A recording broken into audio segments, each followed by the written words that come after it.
everybody, and welcome back to another 10 for the developers. I'm Eric Kyron Davis, the senior producer in LA with Forrest Steffen, the CG supervisor. CG supervisor. Well, you said your middle name, so that kind of threw me off. You don't need to do that, but you can if you want. Okay. All right. We before we get started, we want to thank you guys, our subscribers, for making this possible. We couldn't have this amazing extra content without your help. All the videos you see, the videos we're doing here, this is all from you guys. So thank you very much from the bottom of our hearts, and let's dig in. Okay. Yeah? Excellent. Why don't you get started? All right. So question number 1 is from Superfly2. I love that name. We kind of know what the Vandal look like, but what about the others? What goes into concepting an alien race? That's a great question and a super fun question. It is. Alien races, right? I mean, what's different? Like, we've got Jeremiah Lee here, right? One of our concept artists who is doing a lot of characters, a lot of human characters. Right. What's the difference? What goes into making an alien race when it comes to concepting? Well, you have your humans, and then you already know what your skin tone's going to be like. You have a certain range in your height. You know what your anatomy is going to be and how the character moves. There's a lot of things that go into an alien race. However, how humanoid is it?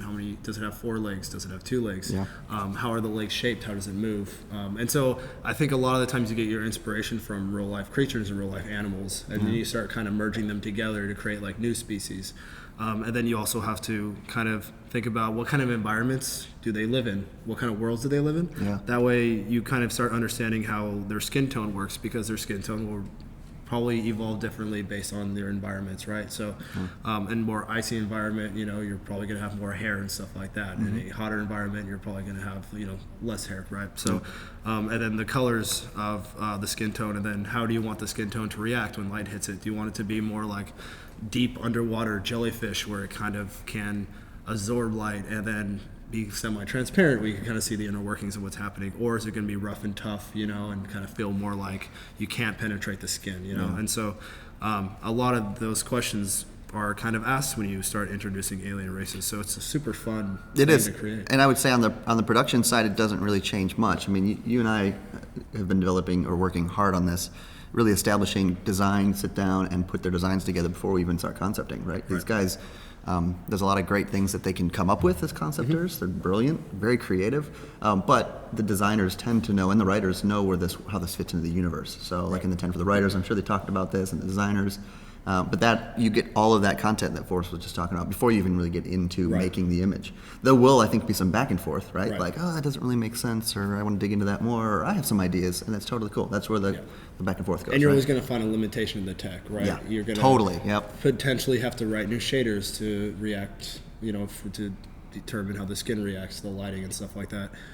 So, it does kind of impact the schedule a little bit depending, and it's all about a balance, right? You want to kind of push it as far as the writers and the kind of designers want it to go, but still keep it in the boundaries of how much time you actually have and what your resources are, right? And even animation, I feel like, as if it's just pure concepting, you just come up with an idea. People do this all the time, right, for personal work.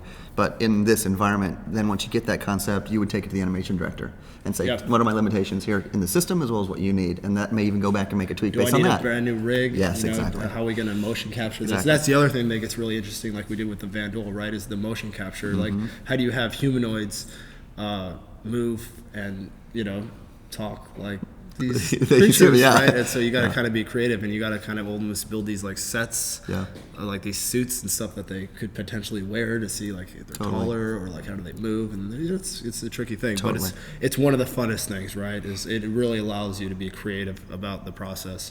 So and it's just so much that goes into making a concept of an alien race. It's not just make this guy. It's like here are all the implications. So.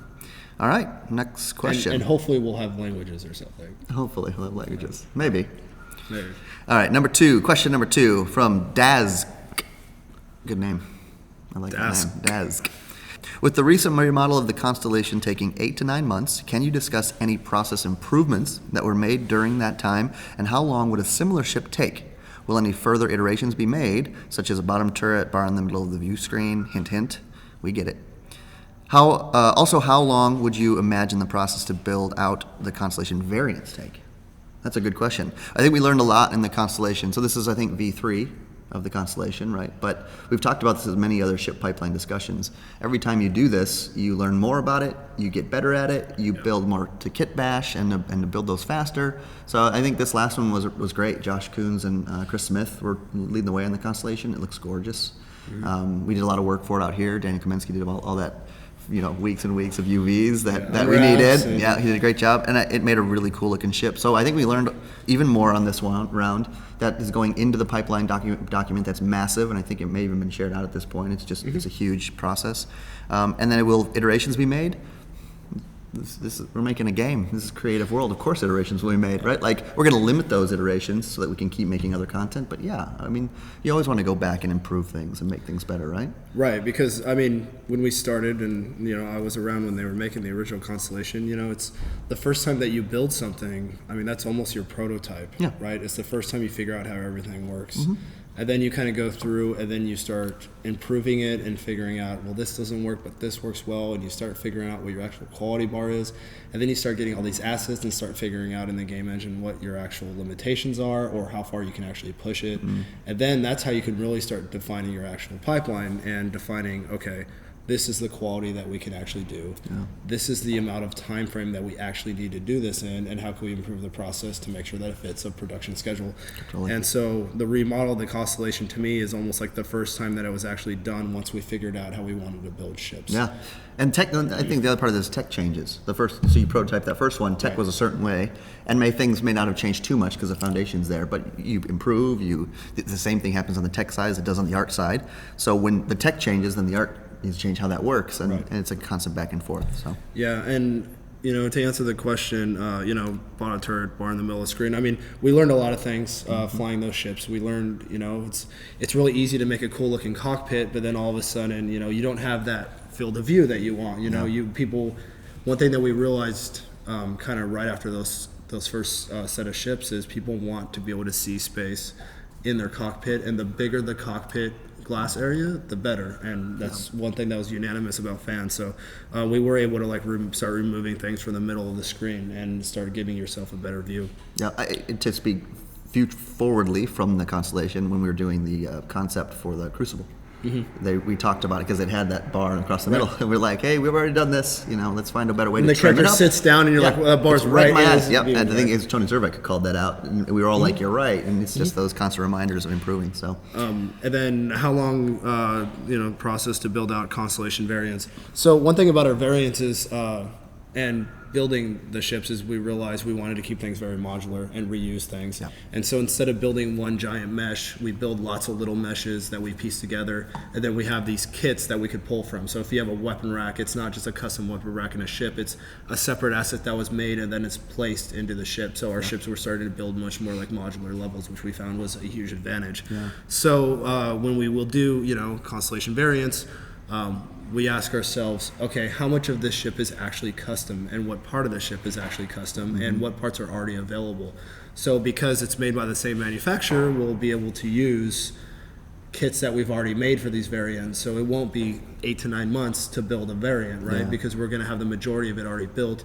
And then now that it's modular, we're able to be, all right, here's the head of the ship, or here's the cockpit of the ship. Let's swap that out, which we've already seen with some of our other ships that we've been doing. And then have these different areas. So our variants will actually just be different modular pieces that we're swapping in and out. So the time's much faster. Totally. As far as exact time frames, we necessarily can't tell you for each ship what the time frames are for each of those, but it does dramatically get lower on variants. Especially if there's less changes, obviously, right? The less changes, the faster we can get it done. But they generally, the more custom, the more we have to do to it. Exactly. So generally faster, but not always the case. So yeah, with the Phoenix and with those, we definitely want to get those out as fast as we can. And I think we learned a lot in the Connie, and we can take that on to the next variants, for sure. Okay, I'll do number 3.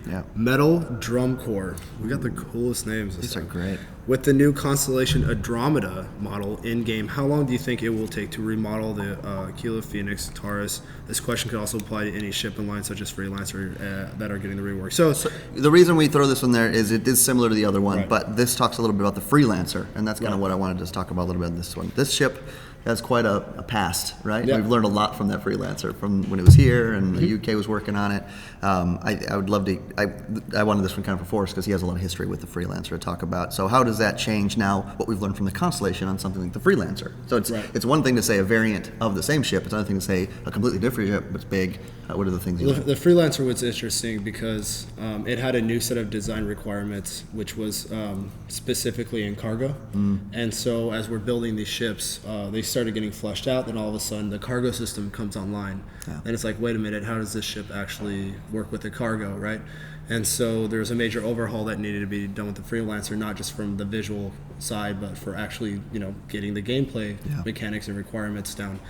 So the UK took it over, and I don't know if we've shown it yet, but they did an awesome job. Yeah, I believe we showed it on the last It looks, stream. it looks really absolutely cool. fantastic. Yeah, So we got a lot of now, good feedback. not only does it look a lot better, they made it actually work with our specifications from the design side. Yeah. So which is great. And as design improves their processes, art improves its processes. Because again, they're just hand in hand, design and art. I mean, they're all hand in hand, but design has a pretty big laundry list of things they're working on, and so we're constantly on the production side slating it in, figuring out which one goes where. It's an ever-ending task of putting all those things together, and then so as something comes, as Forrest mentioned, that was really interesting to say that as cargo came online, right? Because it wasn't really established when they started making it, but once it came online, then we had to go back and we had to change some things out. So you'd think, wait, well, let's do it in order. That's obviously not in order. That's very true, but there are certain situations where we just got to start making these things, and then it's a cheaper to make the changes later than it is to wait to get things online sometimes. because we always got to keep moving forward. You got it. You got it. And we definitely always try to do things in line. Forrest and I were just talking about this a few days ago. It's very, very important to do things in the right order, and sometimes we forget and we do it wrong, but we're learning, and I think I think things like for the Freelancer are starting to benefit from it, from the things we learned. Yeah, absolutely. And it's great too, because we start having more style guides come online, and art direction starts really factoring in the way these ships work. So when you create your first ship the first time, you're still trying to figure out what exactly is this going to look like, and then so we can, when we revisit the ships, it gives us a great opportunity to be like, okay, well, this is the way the interior should feel. These are the way the beams should look. These are the way the screws should look. These are the way that the floor panels look. And so when you start getting into these ships, they start looking consistent. If it's a MISC, Freelancer or whatever, right? So it is fun to go back and make sure that they're right, because from the art side, it also benefits because things start looking consistent, and from that's what you really want. That's right. All around. That's one thing I'm excited about in this game is you just mentioned bolts and panels and things that you would never be able to put that level of detail into a game, and we're doing it. I'm super excited. Like every time I walk around on a ship, I see that kind of stuff, and it's just like I'm home, baby. Oh, it's great. Yeah. All right, question number 4. Superfly 2 again. We got another question from him. How hard is it to implement the new damage tech into... or her, excuse me. We don't know who you are, but we'd like to meet you. How hard it is to implement the new damage tech into old ships like Hornet/Super Hornet? This is a question I had for you. Okay. We were talking new about damage tech. damage The new tech. damage tech. This is obviously a big item because it was...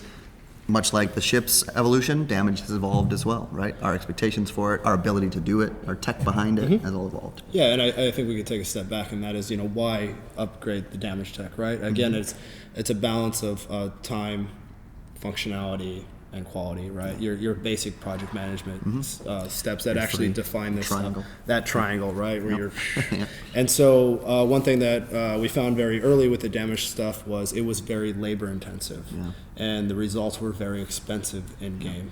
So that was a big challenge, and we have amazing graphics programmers like Ali and Oka and other people that just can create tech that is more shader driven, that limits the amount of manual labor that artists need to do, right? So they can concentrate on making it look good, and while the system drives itself, and then we have consistent frame rates because it's so code driven by the people that are controlling the frame rates and that are requesting what the frame rates are for us to deliver quality wise.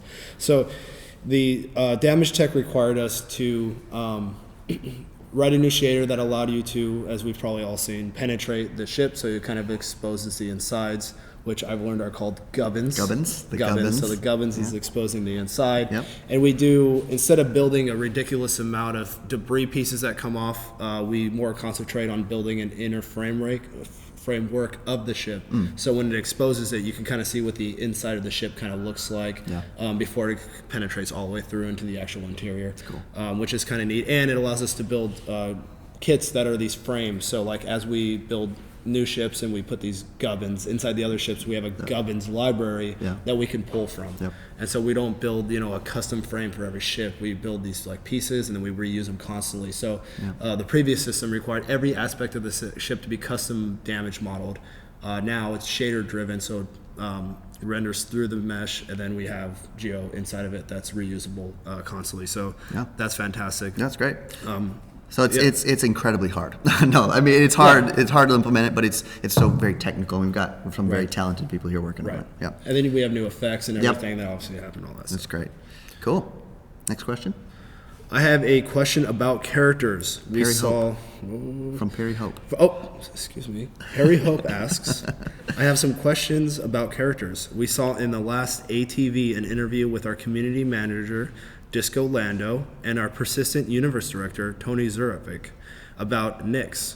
Also, we saw the cool Rob Reniger talking about that as well.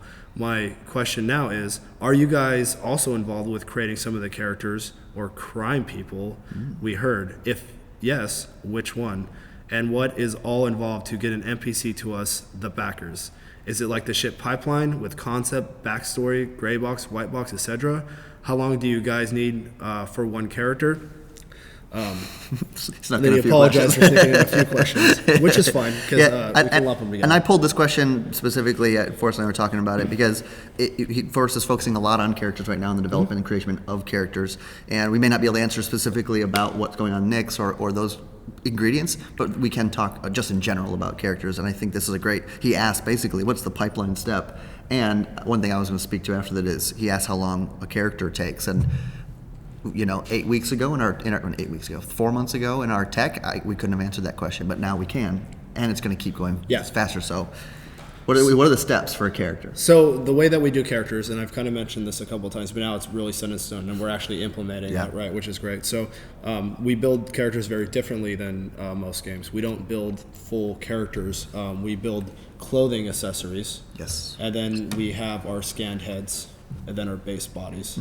So when we build a character, we don't need a character artist to go in and build a character from scratch. We can have designers go in and start plugging in different types of clothing, and then that creates your NPC. So the NPCs use the same system that the players use to customize themselves, right?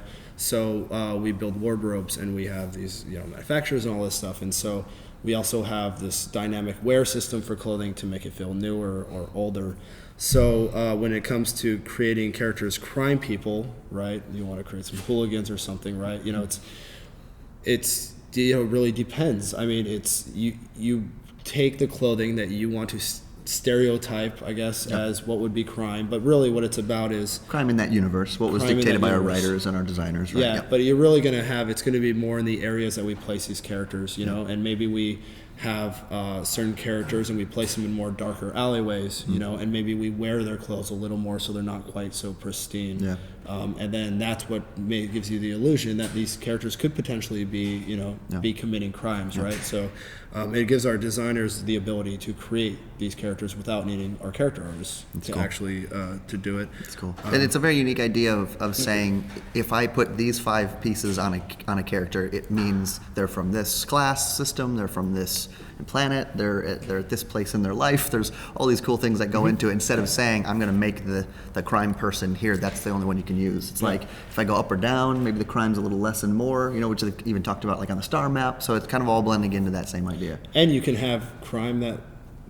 people that look nicer, and you could have people that are quite wealthy. Blue collar crime, white collar crime. And you can have people that are quite wealthy in the game that decide to look like your average Joe, and you don't really know, which is kind of cool because it's kind of like real life, right? Totally. And then what is all involved to get into the NPCs? Back to us, so creating all the clothing, creating the system in the game that allows you to pick the different clothes. And then that allows us to have the designers be able to pick the different clothes for the NPCs that are in the game. So it's one system. We do it once, and then everybody kind of has what they need. And then how long do you need for one character? Again, it's really based on the article of clothing. It's not about one character. So each clothing accessory we've learned takes about, a week and a half, something like that. So, for a shirt or for a pair of pants, maybe a week. And then multiply that up, how many combinations you want or how many we want to do. And in each of those pieces have a certain set amount of deliveries, and those deliveries have different review specifications, and depends on if we're doing it in-house or if we're working with an outsourcer. There's all different factors that go into play with that. But as quick as we can, that's the goal. We're trying to make these things quickly so we can get more variations. And then, is it like the ship pipeline, concept, backstory, gray box, white box? Yeah, it's very much like all of our pipelines really run a similar, they really run in parallel with each other. So you have the concept for the close, and then you have your first, actually you'll read it in order. First you have your backstory, so the lore and the writers kind of decide what all the different types of clothing that you would have in the game, and then we have concept artists draw the actual clothing to fit the lore, and then we have the white box stage, which we kind of block it out and get it in there, and then we have our gray box stage, which is actually, we make it look nicer, we start making sure the tech works with everything, and then we do our polish stage, which is our final pass. Yep, that's why this was a good question I felt for Forrest, because right when I started here, we just got developing it. Yeah, it's a very interesting the fidelity to get certain levels of characters. You've really got to hit all these pieces because they all have different reasons. Right. I want to get this version of the character because I want the designer to start using it and actually feeling the flow of the game. Then I keep going and I make it look really cool, and there's just all different elements that go to play. So cool. All right, next question. This was mine. Earthfire. How is the art this one also was kind of a follow-up to that one, but how is the art pipeline different from the minor NPC characters compared to the more important ones? And will the NPC characters that we see in the bazaars and around town be getting real individual attention or be more stock characters? I really wanted to bring this one up immediately after that question because, just even on, Forrest just mentioned scanned heads, and I want you to talk about this definitely for sure, but we talked about having tiers for our heads. Right. So you're Gary Oldman's and you're the people that are our main cast. Yeah, that's kind of what we call them, our main cast. And each of them get a certain level of attention depending on how important they are to the story or how much you're going to interact with them. So yeah, absolutely. I don't think we're necessarily stock character is the word for it. They're all getting a certain different amount of love and amount of attention, and it's really just based on what makes your experience better. Right. Yeah. Anything else to add to that? No, I think you pretty much answered that. We have our tier zeros, which are our most expensive heads and highest quality heads, and kind of our main actors. Well, I guess extend this one then. Sorry, I interrupted. So, if it was a tier 0, how many more elements go into that head? So, like 12 more layers go into compared to the tier. The tiers kind of represent. We have higher poly counts. We have more bones and stuff like that in the face. So a little higher fidelity, though. Those are mostly reserved for like the cutscenes, right? And then we have our tier 1, which is the next level, which is just the quality drops down a little bit. Though even our lowest quality is quite high. Yes. So all of the characters, even what would be considered a stock character, is that high. Though there's not really such thing as a stock character per se, because we have we've scanned 120 heads or whatever, so they're all quite high quality, and then we need to figure out different ways to take your 120 heads and customize them in different ways. So there's we did a pretty good job of creating what normally would require stock characters and still having them very custom and unique and high quality and stuff like that. Totally. Yeah. All right, number 7. Question number 7. We know ships and weapons. Wolven cry. Oh. I keep forgetting the name. I apologize. Sorry, Wolven cry. We love you. Wolven cry. We know ships and weapons have style guides, but can we expect style guides for clothing manufacturers as well? Will they have the same depth of backstory marketing as the ship weapon manufacturers?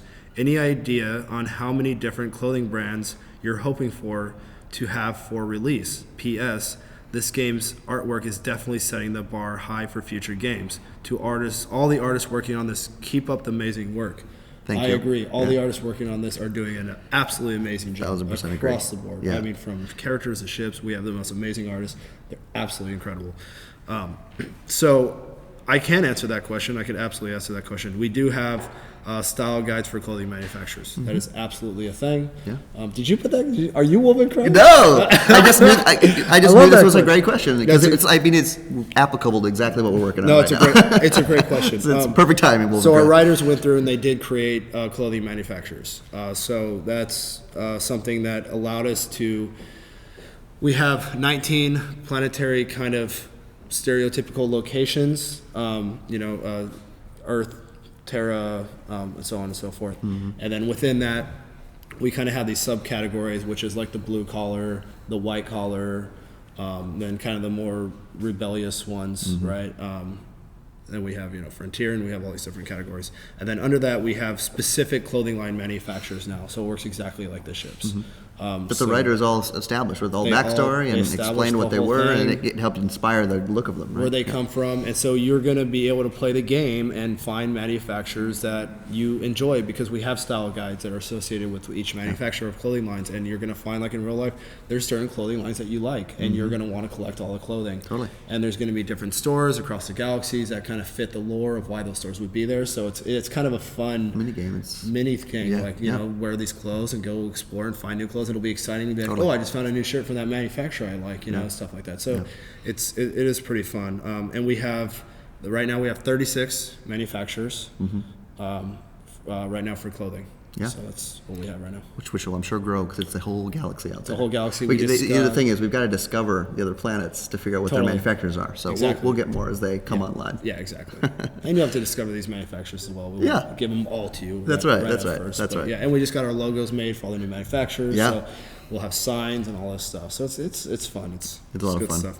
Cool. All right, next question. That's me. All right, from Goku. This is to me. E. Davis at SIG. Look at that. That is a question to me. Okay, Forrest, please step off. No, just kidding. In fact, I put this on here because I wanted Forrest to answer it. All right. How many different character customization options do you envision? Both of the character's physical appearance, hair, eyes, face, body shape, and the clothing option as well. Will there be more or less or about the same options for male or female characters? So we've kind of touched on this a little bit on the other sections, but this is something that we're actively thinking about. Right, quite a bit actually. Customization is a big part of a good persistent universe, right? And I don't think really as we get more things online and we get more clothing styles going, I don't know if there's been a determination for more or less based on gender. I think it's going to be the same. Yeah, it's going to all about equality. The same amount of female clothes as what we make. Sure. Well, then how about aliens?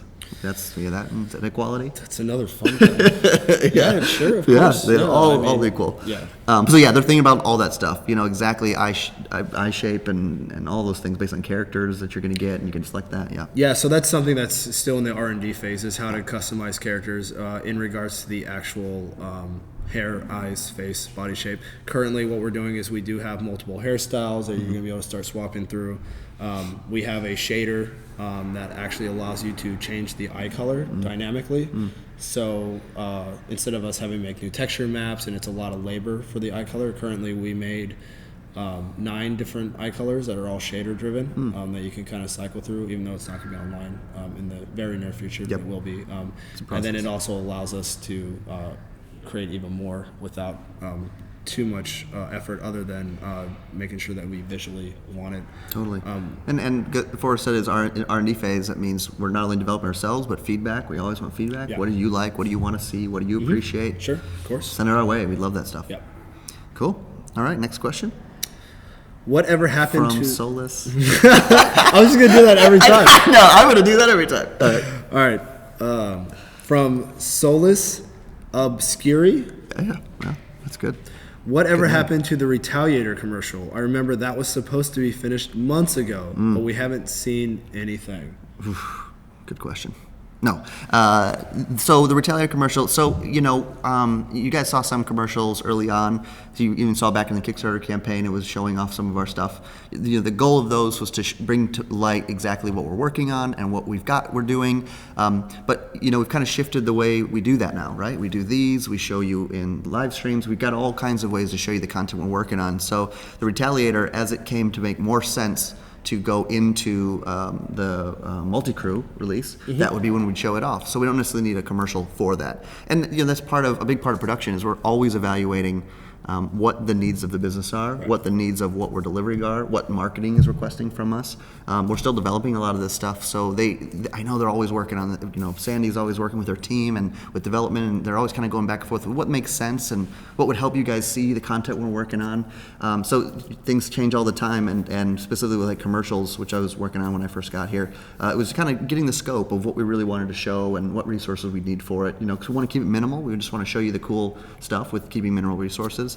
So that one, It did not happen. Well, I think But, that. but it's because we showed Retaliator to you in another way. Yeah, and I think the thing is also our commercials are pretty awesome, right? I mean, I love them, I think so and too. they take really talented people to make those commercials. And a lot of the time, we were able to use those commercials to also make the art required for like Squadron 42 and stuff Totally. like that. So Yep. right now, we're so heavily invested in Squadron 42 as far as our resources are concerned, and we're like just nose deep, like grinding on that thing, that a lot of our talent, especially our cinematic team, who are absolutely awesome, Yeah. they are currently concentrating on cinematics for Squadron 42.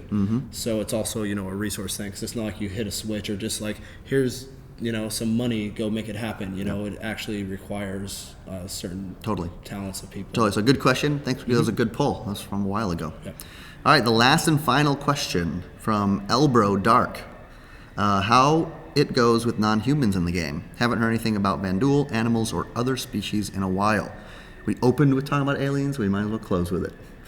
This is a fantastic question, and it's something we're always working on alongside the characters. This is what we just talked about before. How are they going for us? Oh, they're going great, They're right? I mean, it's awesome. The Vandul, we're like in the final phases, right? Right now, we're actually, we have the way it moves mostly figured out. We have the way that it looks pretty much figured out. We're right now working on the actual skin and the way that, like we mentioned earlier, how that reacts to light, what it actually looks like, what kind of texture we're giving it. And all the lore is figured out for the characters, the Vandal and their different classes. Meanwhile, we're also building out the other species as well. You don't hear about it as much because it's kind of under wraps, because we like showing you the things in the very near future and stuff like that. And we're concentrating on the getting the humans right. Before we really, we still have them going on, but we're really concentrating our efforts in, let's get the PU characters in, let's get all the clothing and all the tech figured out, and then once we have that figured out, we could start bringing in the alien races in, because again, it comes back to the linear aspect. We want to do things in order when we can, because it's more cost efficient for Absolutely. production Yep, loves. absolutely. And Forrest loves it as well. I do. We both love it. All right, Yeah. we did it. I think we did it. That's it. All right. Well, right. thanks everybody so much again for the questions. And again, we couldn't do this without you subscribers. You make all this content possible. I had a great time. Me too. I always love getting up here with Oh, it's Forrest. wonderful. Cool. Again, I'm Eric, Forrest. and we'll see you next time.